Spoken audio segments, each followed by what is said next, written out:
রোজা অবস্থায় ওযুর সময় কুলি করতে গিয়ে যদি গলায় পানি চলে যায় তাহলে কি রোজার সমস্যা হবে? অসতর্কতা বশত যদি আপনার গলায় পানি প্রবেশ করে অথবা কোনো খাবার চলে যায় অসতর্কতা বশত, তাহলে ফোকাহে আহনাফের মতে আপনার রোজা ভঙ্গ হবে। তবে এর কারণে আপনার শুধু কাজা করতে হবে, কাফারা করতে হবে না।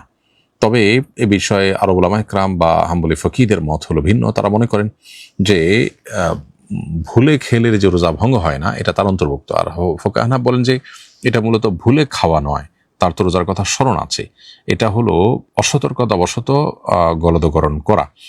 আর ভুলে খাওয়া বলতে রোজার কথা ভুলে গেছেন, এই অবস্থায় খাচ্ছেন, এরকম খেলে সেটা রোজা ভঙ্গের কোনো কারণ হয় না সবার মতেই।